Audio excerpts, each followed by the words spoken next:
What up, Wizards? It's Dev from The Place, ready to put some space in your face because we got even more Edge of Eternities previews for you today, if you can believe it. We've seen a bunch of these already, and there's only one more day of planned previews from content creators, but they might do a common dump on Friday morning. Sometimes they tell us they're going to do it, sometimes they don't, and they just do it. But either way, on the penultimate day of previews for the season, they certainly gave us a lot of good cards. They saved the best for second last year, man. A lot of standard relevant stuff today in both the rares and the uncommons. We got some really good looking cards. They're pretty exciting to look at, but not every card was super stellar, so let's go ahead and start plowing through some of those and get to the good stuff, because there's plenty of it. Now, it's going to be pretty easy to get through the commons because there was only one of them today. It was Pinnacle Killship, 7 mana for a spacecraft. When it enters, it deals 10 damage to up to one target creature, and at 7+ station, it is a 7/7 flyer. So I don't know if you ever get this station in a game of Limited, but if you have enough ramp, and it might be easy enough to get ramp, there's guys that make lander tokens all over the Limited environment, and there's a couple of rocks that we've already seen too, so it might be a little bit easier to get to this in pre-release than you might consider. And then it's 10 damage to anything. It basically kills any creature in the environment, which is pretty sick. And I guess in Standard, you hit your own Screaming Nemesis with it, but it's probably better cards to do stuff like that, like stupid crap that you want to do. If you want to do stupid crap, there's probably better ways of doing it. So I'm not too sure about Pinnacle Killship there, but it is a cool common in the Limited environment for Edge of Eternities. Next, let's take a look into the uncommons and start with Mechan Assembler here. 5 mana, 4 and a blue for a 4/4 artifact creature. It's a robot artificer. Whenever another artifact you control enters, create a 2/2 colorless robot artifact creature token. This ability only triggers once per turn, so I do like that it's not just on your turn, though. You can produce artifact tokens or something on your opponent's turns in Commander and then get a bunch of 2/2s reasonably, I think. It's not too hard to create artifact tokens at instant speed, but that said, you need a bunch of effects that do it already on the table and probably a bunch of mana in order to do it, so might not be, enough for all the lifting that you're doing in that case. 5 mana is kind of a lot to get on the table. This more seems like a spell for Limited that'll allow you to play spacecraft and get 2/2s so that now you have at least 6 power toughness in play to help station your spacecrafts, right? It seems like that's what it's meant for, but I can see this getting up to some business in Commander. I don't hate it there. We also saw Glacier Godmaw today, 7 mana, 5 and double green for a 6/6 Leviathan with Trample. When it enters, you get a lander token, and it has landfall. Whenever a land you control enters, creatures you control get +1/+1 and gain vigilance and haste until end of turn. So pretty cool landfall ability. Again, I have to ask myself, just like the last card, is this too expensive for Commander playability in landfall decks? Because that is a pretty hype little landfall ability, especially if you are casting, playing extra lands in a turn. At that point, you can't really give a creature double vigilance or double haste, obviously, but just getting, 3 lands on the table in one turn and getting +3/+3 and all your guys have haste and stuff could be pretty good. And honestly, vigilance is a pretty underrated ability too. So I don't know, man. I think that it's kind of okay in the correct landfall deck in Commander. And it's worth noting that it benefits from its own ability, right? It'll get it'll go to a 7/7 and then an 8/8 when you play lands. The lander token will help trigger its own landfall ability later in the game. The trample helps get through a lot. So I don't know, man. Again, these are the worst uncommons of the day from my estimation, at least. And they're still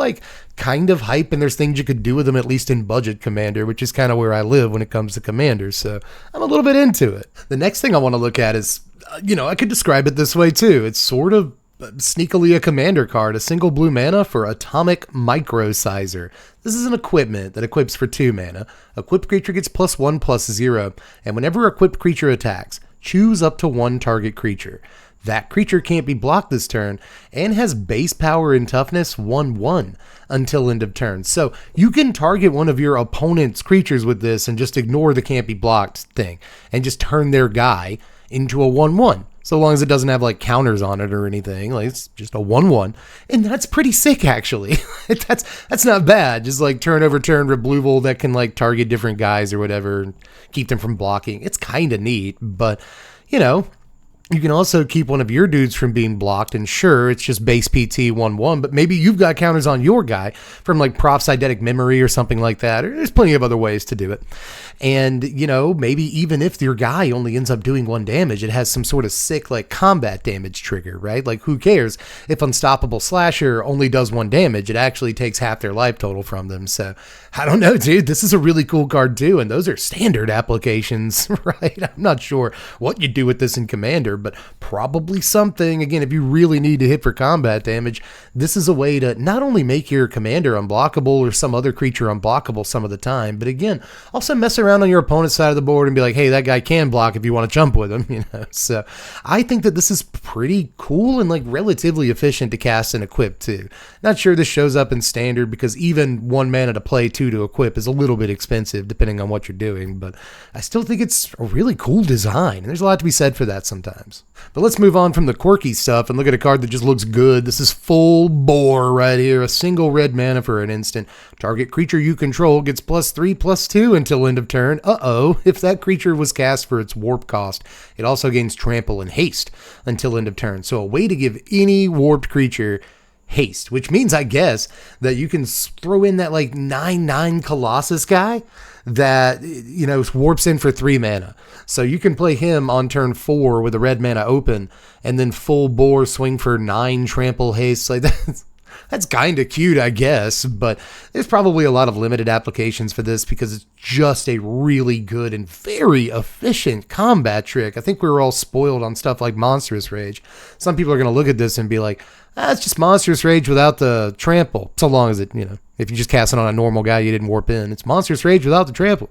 Who cares? But, you know, to which I would counter that it's a step under Giant Growth for the most part, and not that many people play Giant Growth, but this lets you play an effect like Giant Growth without having to play green, I guess, first of all. But, you know, you don't have to resort to like Wild Ride or sorcery speed effects. You can just play full bore and still go instant speed combat tricks, which is something that decks with like Emberheart Challenger and, you know, Slickshot Show Off like still really, really want. They love the instant speed on a combat trick that's this efficient. So I don't put it past see and play, and if there's a warp creature sort of good enough or aggressive enough to see enough, you know, play, and it's aggressive enough to want to back it up by a turn, like sure, you can warp something in for 2 mana, but that still means you have to play it on turn 3 if you want to full bore it. In most cases, right? So we're looking for stuff that warps in for like 1 mana and you can full bore on turn 2 and like half win the game. You know, and there probably are plenty of things like that already. So this is a pretty important little pump spell that doesn't, you know, out and out replace Monstrous Rage, but it is worth noting that with warped creatures, it just kind of is better in some ways than Monstrous Rage. It doesn't leave behind the +1/+1 in trample, but very often you only need it for the 1 turn anyway. So trample and haste in the same package +3 power at the same time, and all this will cost you a pittance, single mana for all of that. Yeah, there's plenty of ways to leverage it. This is a pretty good card. Here's another red card. Next, we'll look at Litho Breaking here. 3 mana, 2 and a red for an instant. Create a lander token. Then you may sacrifice an artifact. When you do, Litho Breaking deals 2 damage to each creature. Now, I really like this. I'm not sure which is better, this or Fire Magic, as people have been playing Fire Magic in sideboards even after Corey Still Cutter got, you know, banned. And mono red's not as much of a problem. You still see Fire Magic in sideboards. Getting a lander token is kind of amazing if you have any other artifact in the world to sacrifice. You know, if you have just a clue token or a map token or a treasure token even, you know, I would take that. And in some cases keep my lander token. I know that sounds wild, but I'd rather thin my deck. I'd rather get landfall. I'd rather, you know, make sure that I have that mana forever instead of just once with a treasure token. So if I have like any other artifact in the world out, I am going to sack it to Litho Breaking and keep my lander token. And then you get a sweeper that kind of ramps at instant speed. And that's insane on like so many levels. So I think this is really, really good as far as like red sweepers go. It's not going to hit everything in the world, but even if you have to sacrifice the lander token, it's still instant speed, you know, kill a lot of their aggro board in the early game. So pretty strong card in my opinion. And for what it's worth, I also kind of like that it at its floor, even if your opponent has absolutely no creatures, it's end of their turn, create a lander token. You know, like that, you can play it that way. It's fine. So I kind of like that about it too. Just altogether solid card. Now, if you thought we were done with amazing combat tricks just because we looked at full bore a second ago, we're not. Here's Dual Sun Technique, which is going to make you really happy that Heartfire Hero is no longer in the format. 2 mana, 1 and a red for an instant. Target creature you control gains double strike until end of turn. If it has a +1/+1 counter on it, why don't you draw yourself a card? Wow. That is very, very good. You know, I keep seeing cards that look okay in like Boros Mice, even without Heartfire Hero. But obviously, not having Heartfire Hero, I think, like, makes this card 1,000 times less playable.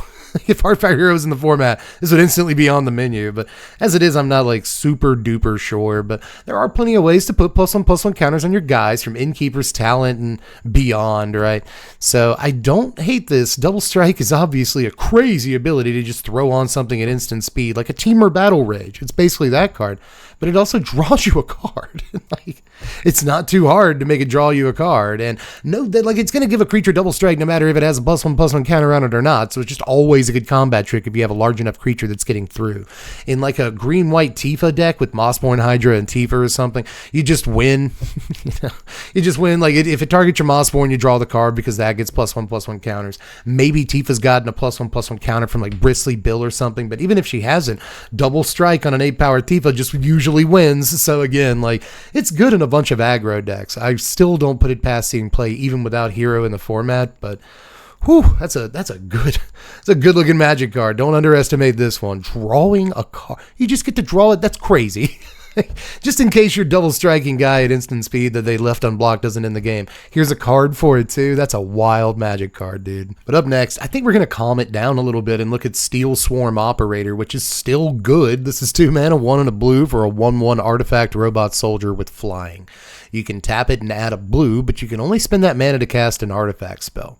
You can tap it and add 2 blue, but you can spend this mana only to activate abilities of artifact sources. So, okay. We just got an airship like this, cargo ship or something, in the Final Fantasy set. It's a like 2 mana, 2/3 flying vehicle or something. You crew it for 1, or you can tap it for blue to cast artifacts. So it's got basically the same text as that. But the extra text on this that lets you activate abilities of artifact sources in the same way that, like, you know, we have a 1-drop in Standard that does this. Taps for a couple of mana, but you can only use it on, like, activated abilities or something. So I think, like, alongside one another, these two cards can combine to help you get to some really, really expensive activated abilities super duper early in the game, like turn 3. You know, in the right pile, I think this could be really good. Now, next uncommon today is Larval Siege Ship. 3 mana, 2 and a green for a 3/3 spacecraft? A spacecraft with station. When this enters, you may sacrifice a land or a lander token. If you do, search your library for up to 2 basic land cards, put them on the battlefield tapped, and then shuffle. This also has flying at 7+ station and can attack. So a 3/3 flyer at 7+ station, I guess that's fine for 3 mana. But the good thing about this is just the ETB trigger, right? Like, who cares about anything else the card does? We already have a creature in Standard that does something like this, basically sack a land, go get 2 lands, and that sees play in the Tifa Landfall decks, the Mossborn Hydra Landfall decks. They're mono green. So this, I guess by that logic, also stands a chance if it's better than that creature. Not sure that it is, because that creature can, you know, attack or block as soon as you play it. It's always a creature. This will probably never be a creature, but if that deck incorporates lander tokens, we might be talking, because you don't have to actually sacrifice lands that you control. Now in Limited, I love this because there's plenty of ways to get lander tokens on turn 1 even, or specifically 2. There's lots of turn 2 ways to get landers. And then at that point, you can play this on 3, sack that lander you just got, and instead of having to pay mana to go get 1 land, you paid, 3 mana in this case to get a permanent on the table and 2 more lands immediately. I think that's a pretty good trade. So altogether in Limited, I think this is great. There are landfall abilities in this limited environment, so this will help trigger those. But again, there are good landfall triggers in Standard, and this will help trigger those. So whether or not it's better than the option those decks already have that's similar to it, again, I'm not too convinced, but it's in the mix. But my second favorite uncommon of the day, which is wild when you look at the card, look at this card, is Edge Rover, a single green mana for a 2/2 artifact robot scout with reach. When it dies, each player creates a lander token. A 1 mana 2/2, guys, with no real downside. The downside here is that when it dies, your opponent gets a land or two, and that could be good. But a 1 mana 2/2 with a keyword ability, and it's an artifact. It's an artifact creature, so it could go pretty well in like the Delirium decks or something like that. This blocks Spyglass Sirens and Deep Cavern Bats if that's what you want it to do. Attacks into them, I guess, as well, fairly profitably. But, you know, this just plays well against all the cheap flyers in Standard that will survive rotation, and is also just an amazing 1-drop. It's like an Asamaru. It's like an Asamaru Hanakana that's not legendary. It's crazy. Am I nuts here? I think that we might be a little bit past the relevancy of a 1 mana 2/2 in Standard, which is insane. I never thought I'd say that, but you know, we've got a bunch of 1 mana 2/1s. You know, Savannah Lions keep getting better and better. As a matter of fact, I think the best card of the day is a better Savannah Lions. We'll get there eventually, but this is a 1 mana 2/2 with relevant types, multiple relevant types, artifact and creature, with a keyword ability. And I want to say this too, I guess, before I get off the card, because there ain't that much to say about it other than holy crap, the power creep in terms of power toughness for rate. But you know, you both get a lander token when it dies, which could suck for you on a couple of levels, sure, but you are probably some sort of Artifact Matters deck. You don't have to be, but it's likely that with an Artifact 1-drop, you are some sort of Artifact Matters deck, which might mean that you can leverage the lander token in more ways or better ways than your opponent can. So, a lot of good things about this, and the art's kind of cool too. I like the color palette. I like the funny little guy on it, you know. It's all together, dude. A 1 mana 2 in the uncommon slot. A non-legendary 1 mana 2/2 with a keyword ability in the uncommon slot. Where are we? What is this? Just, what a card, man. And it's not even my favorite uncommon of the day. My favorite uncommon of the day is easily Hymn of the Faller. This is 2 mana, 1 and a black for a sorcery. Surveil 1, then you draw a card and lose 1 life. It also has Void. If a non-land permanent left the battlefield this turn or a spell was warped this turn, draw another card, another one. That is sick. And by the way, the Danny Schwartz artwork on this looks really, really good. Just throwing that out there. I pop for any black 2-drop that says him, ever since him to Torak, but I really like this. For serious, it's not for serious. It's not too hard to turn it into a Night's Whisper, even though this is sorcery speed. It also surveils 1. Night's Whisper don't do that, so you can throw something reanimatable or flashbackable into your yard, or just get a crappy card out of the way, which is what you do half the time, and draw 2 cards. 2 mana, Surveil 1, draw 2. 2 mana, Surveil 1, draw 2. 2 mana. It's 2 mana. Surveil 1, draw 2. It ain't too hard to void. It ain't too hard to void. Just sack a treasure token in order to help cast this. Where are you getting the treasure token? I don't know. There's ways, man. Shut up. There's plenty of ways to get like an artifact or something on the table and then get rid of it. Sacrifice a creature. Run a creature into combat. It dies. Hymn of the Fall or whatever. Let's go, man. Drawing 2 cards. I'm drawing 2 cards. And don't forget the Surveil. I think that really puts it over the top. 2 mana for this effect is wild. And there's going to be times where I'll just pay 2 mana for not voided Hymn of the Faller. You know, like Surveil 1, draw a card. Who cares if I lose a life?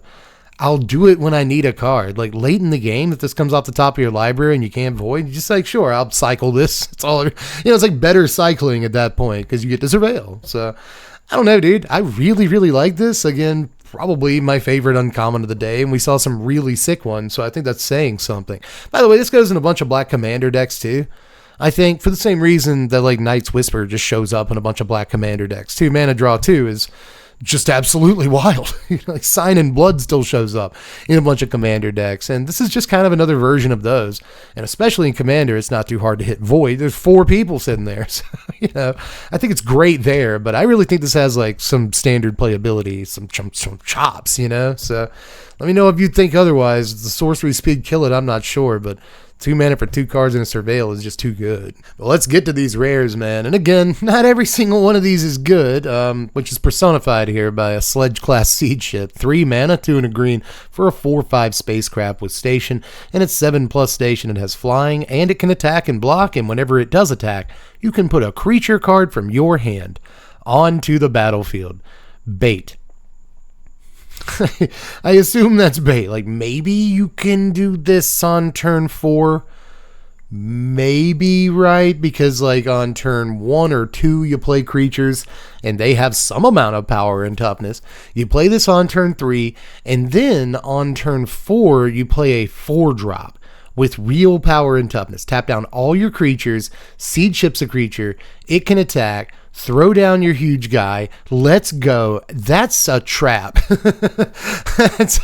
that's a trap. Like, as soon as this is a creature, you're telegraphing it, right? As soon as this is a creature, your opponent can blow it away. They can blow away, you know, the two guys that can station it earlier, I guess, you know, like they can blow your 2-drop away on turn 2, and then you won't be able to station this till like turn 5.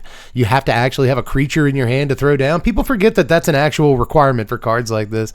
I would just rather play with like Smuggler's Surprise or something, a card that I'll probably bring up again a little bit later in this video.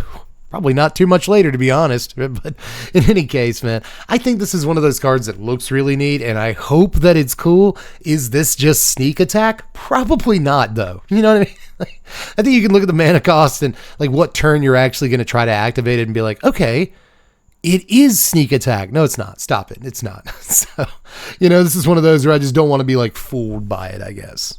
But next is Starwinder, previewed by friend of the channel and all-around good dude Power Dragon today. This is 7 mana, 5 and 2 blue for a 7/7 Leviathan.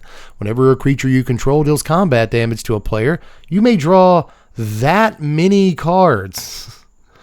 Wow, it also has warp 2 and 2 blues. So this is a fun one to warp in when you see that the time is right. You know, it's not the same as flashing in an Enduring Curiosity or something, EOT, or after opponent has not chosen blocks.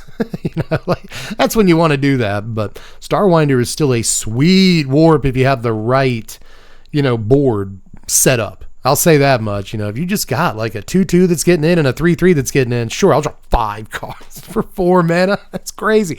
And then later on in the game, after you warp it, you get a 7/7 too. Like, you will be able to play this. You get a 7/7 with this ability. And again, you can wait until you're set up properly to play it and draw another like 3 to 6 cards. It's insane. But this works especially well with the card that I just mentioned. It's Summon Leviathan. You see, we've seen 2 Leviathans today. And I'm not sure that, well, actually, I didn't mention that, but I will mention the card that I just mentioned, Smuggler's Surprise. Okay, let's get them all on screen at the same time.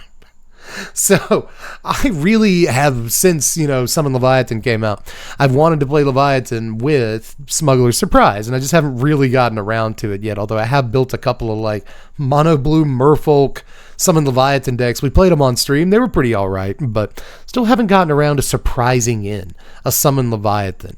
This would be an excellent creature to, you know, Smuggler's Surprise in alongside a Summon Leviathan, but it also just goes in the Summon Leviathan deck because it's a Leviathan. I really wanted some good Leviathans, or other creatures that work with Summon Leviathan.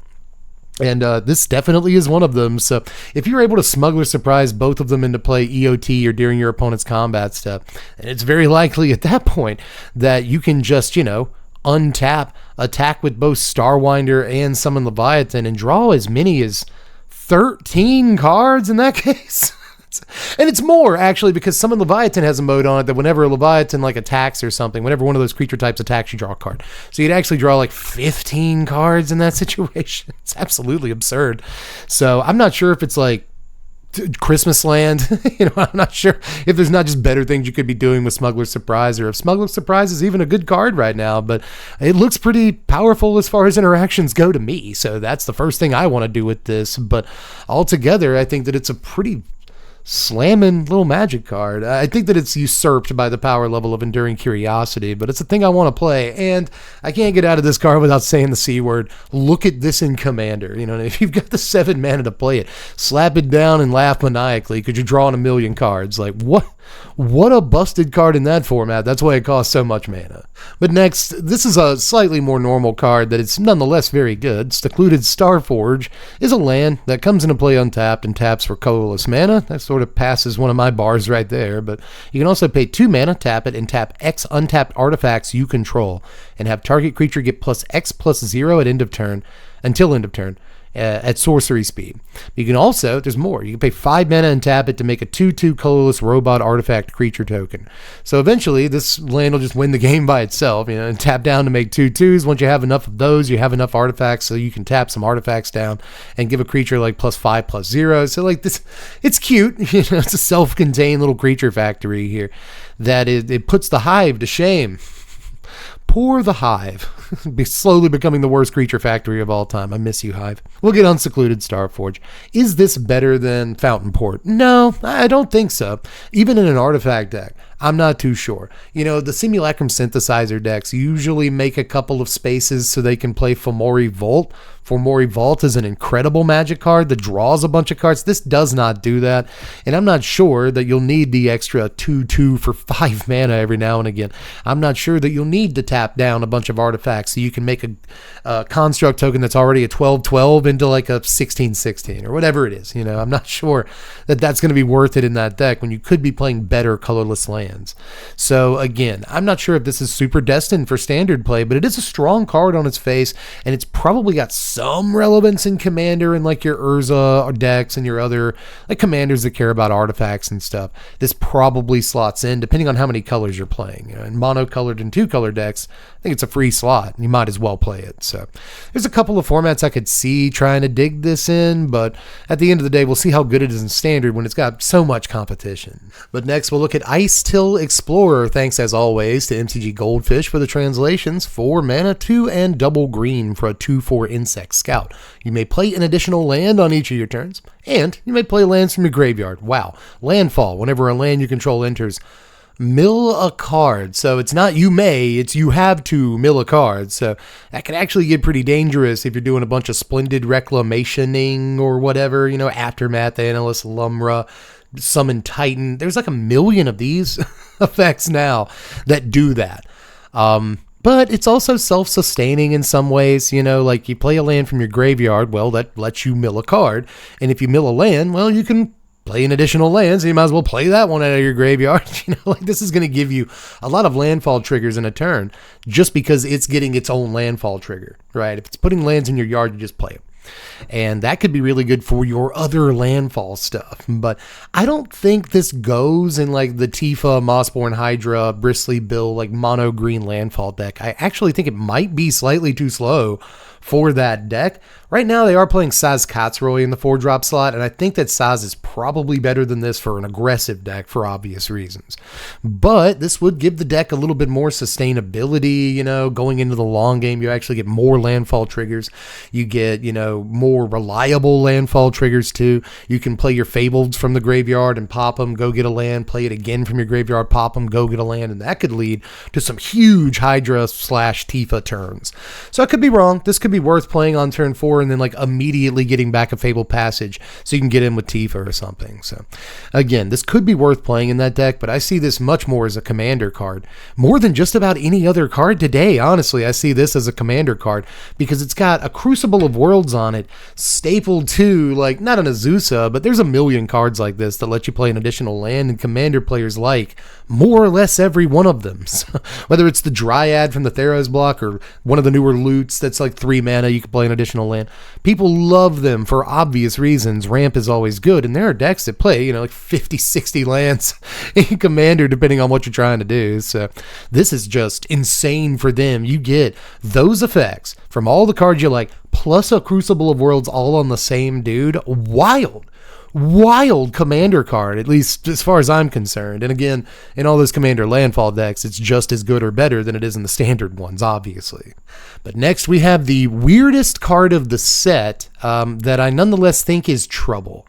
I knew you were trouble when you walked in. I'm Taylor Swift in this one. I really think that this card is pretty dangerous. Peligroso. Muy Peligroso. 3 mana, 2 into blue for an aura that enchants an artifact or creature you control. The first time you would create 1 or more tokens each turn, you may instead create that many tokens that are copies of enchanted permanent. Can I put this on a Soul Ring? On turn 2, literally, yes. And then on turn 3, I can start making tokens. I can play a Tinker's Toolkit, Tinker's Tool Bag, whatever it is, and get like 2 or 3 artifact tokens or whatever nonsense that card does. And now I have a bunch of Arcane Signets, which is like, or Soul Rings again, which is really, really cute. Just anything that makes a bunch of tokens. And there are countless cards that in one card will make, 3 tokens. Just Cloud Goat Ranger or something will make 3 tokens. And now you're telling me I get to make 3 copies of any artifact or creature in Magic the Gathering? In Commander, that's insane, but I think it's dangerous in Standard, especially if you can put it on a creature that's somewhat protected. Just anything with like indestructible, hexproof, wards, something like that, that this will actually stick to, and you're off to the races, man. We got Elspeth Stormslayer in Standard right now. That'll create double tokens whenever we would create tokens, so all we have to do is like plus the Elspeth to get 2 tokens, and then bang, we get 2 of whatever we want in the world. It seems so crazy. It's not whatever. You can't be an enchantment, it can't be a land, whatever, but there are plenty of artifacts and especially creatures that you want to double up on, you know. Like this reminds me of like the 3 blind mice fiasco from a couple of years back that I guess you can still do a version of. But you know, if you can create a copy of 3 blind mice and make a token of it, then you can copy 3 blind mice with 3 blind mice's own ability and blah blah blah. This will do things like that, but I think much more efficiently, and it'll turn basically any card in Magic into a 3 blind mice kind of card that can like copy itself and start doing wild crap. So just like this,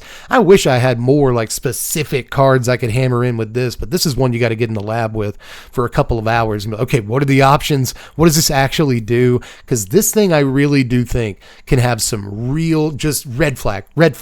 You know, it's like a guard in Metal Gear Solid. Just like ramp, as soon as I saw this card, turned the corner, saw this card, red exclamation point went straight up. There is something to do with this that will be busted, but I'm just not sure what exactly it is. But next we're looking at Requiem Monolith. This I really like, even though it kind of looks like a do nothing, but I'm into stuff like this. 3 mana, 2 and a black for an artifact. Tap it until end of turn, target creature gains. Whenever this creature is dealt damage, you draw that many cards and lose that much life.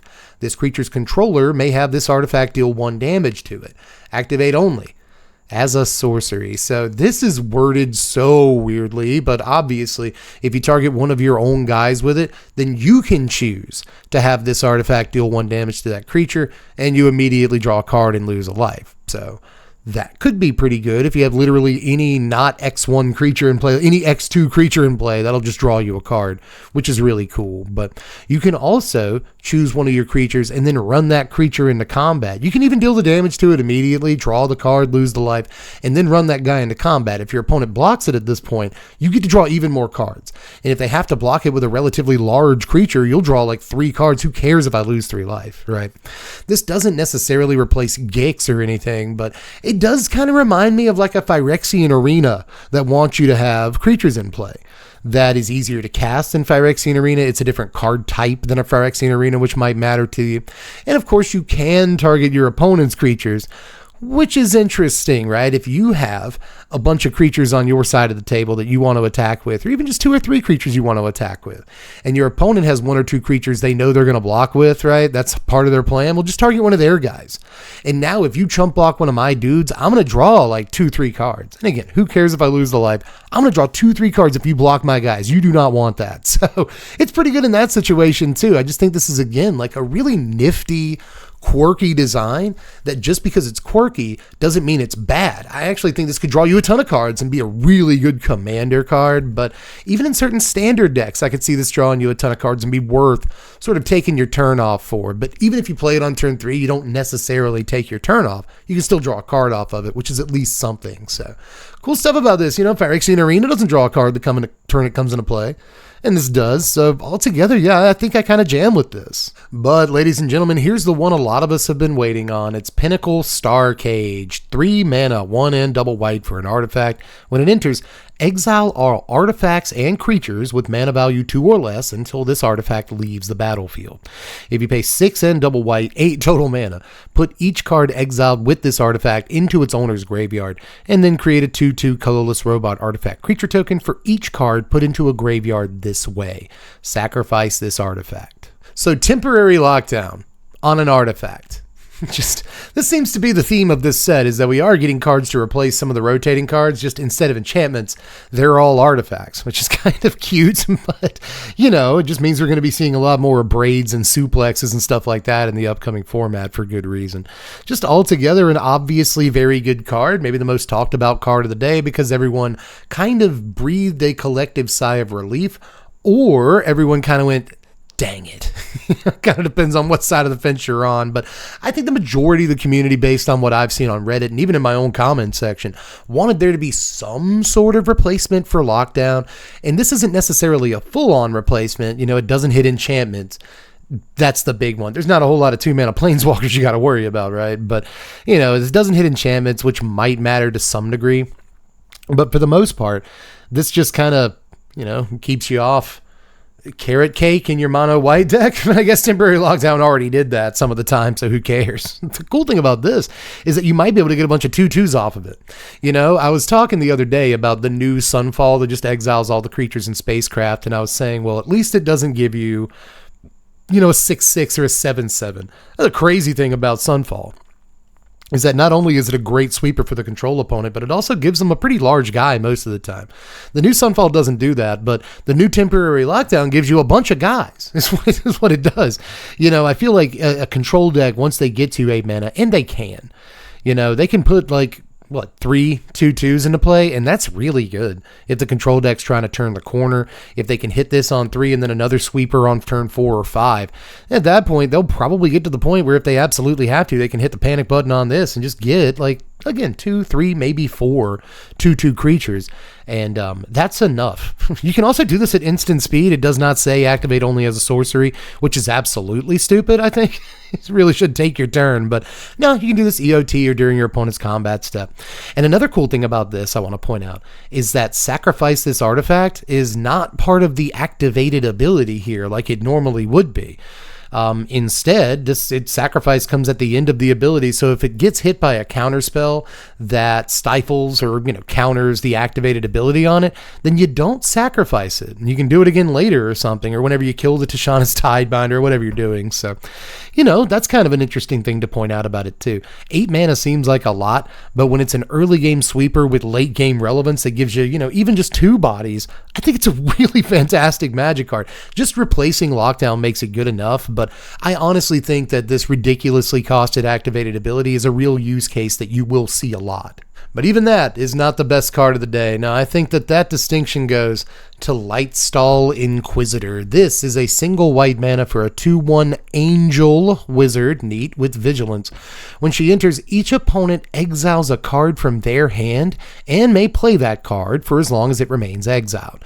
Each spell cast this way costs 1 more to cast. Each land played this way enters tapped.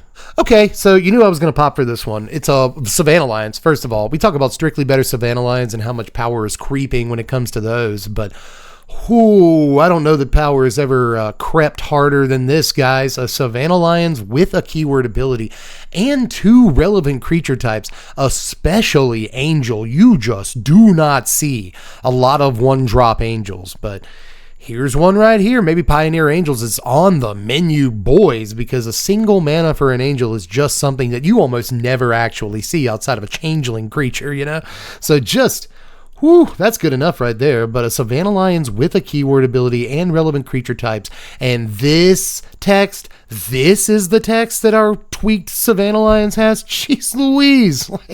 This isn't Deep Cavern Bat, but it does cost a mana less than Deep Cavern Bat.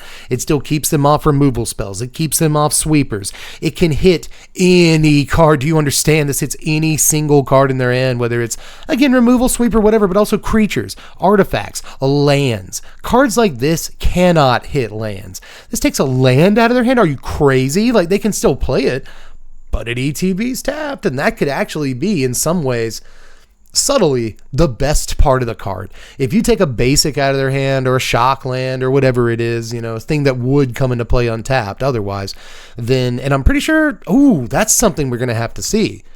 If it enters play tapped, can you just take the shock and it enters play untapped? Despite Lightstall Inquisitor's ability? Judge, I need to know. If it enters play tapped, they should not be able to take the shock and have it come to play untapped. They shouldn't. But maybe they can. Judge, I want to know, because that's going to matter. That is going to matter in Standard. But either way, you hit an otherwise untapped land with this, like a starting town or a basic or something. And that takes them off a whole turn. An entire turn, which might be better than taking a creature or a removal spell, and in some ways have really similar effects to taking a creature or a removal spell. Right? So just Absolutely insane, man. Absolutely crazy, dude. And even if they kill the Inquisitor, like, they still have to pay the extra mana to play their card or whatever. So just absolutely nutty one drop. Absolutely nutty one drop, man. A freaking Savannah Lions with a keyword in this text. I hate to repeat myself, but this text right here, this, I'm just going to say it. I think it's not just standard playable. I think this might be playable back to Legacy, where it has really good targets to exile on turn one. You know what I mean? Like, fantastic freaking targets. And by the way, in Legacy and stuff, this can hit like Force of Will or whatever. And otherwise free counter spells. And I think that kind of matters too. You know? But apart from all that, I'm serious. I am dead serious. This might be one of the best 2-drops in the history, or 1-drops in the history of Magic the Gathering. I'm serial. It sounds so weird to say this, but I really think that we might be looking at just something that will reshape entire formats. It doesn't look like much, right? Just the Savannah Lions. No, guys. No. You don't get it. 1 mana, it can hit any card in the history of Magic the Gathering. It does not care what card it hits. It takes your opponent off tempo for an entire turn, almost no matter what you take. This thing is insane.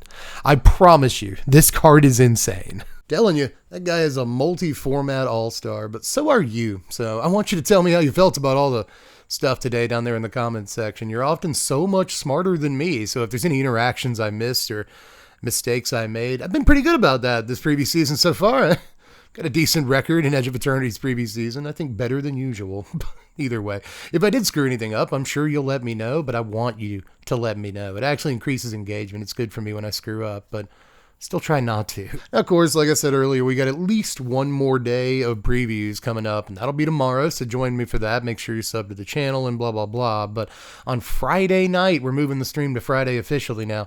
We're going to be doing the big one, the speed run, where we look at every single card in the set, assigning a number rating 1 through 10. It usually takes 3-4 hours. I'm trying to beat my best time of like 2 hours, 45 minutes. I probably won't, but we'll see what happens. It's always a fun time. And if you can't be there for the stream, don't worry. It'll be up on YouTube the next day or the day after. But if you want to be there live for Twitch and YouTube history, Magic history, I guess if you want to call it that, you technically could, then make sure you check out twitch.tv/SBMTGDev. You know what? Let's do a couch card of the day. I had planned on pulling out a couch card while I was doing all the Twitch stuff, but I forgot. And I just remembered that I wanted to do it. So what is this card right here? It is a Vampire Zeal. Not a very good couch card, I gotta say. It's a little combat trick from an Ixalan set. Do you guys remember this card at all? It's a single white mana for an instant. Target creature gets +2/+2 until end of turn. If it's a vampire, it gains first strike until end of turn. Okay, so +2/+2 and first strike for 1 mana at instant speed is a good combat trick, but that's really all that she is. This time we got a forest. This is a forest. It's a shiny one from like an Innistrad set or something. Yeah, Shadows. Something like that. But either way, I guess that was the couch card of the day. A little bit of a bust, but Vampire Zeal, I bet there's at least 2 people in the comments that are like, nah, man, I won my pre-release with that. You know, every single card people have memories with.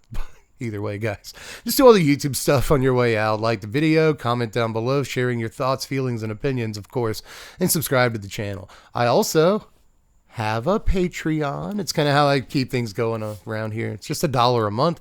Nothing else in the entire world is $1 a month. It's just me at this point. So if you want to support the channel, throw $1 my way. It helps out more than you can imagine. But that's all I've got for this one, guys. And I will catch you cats later. I'm Dev from the Blaze. Thanks for watching, Wizards. Spread love and be kind.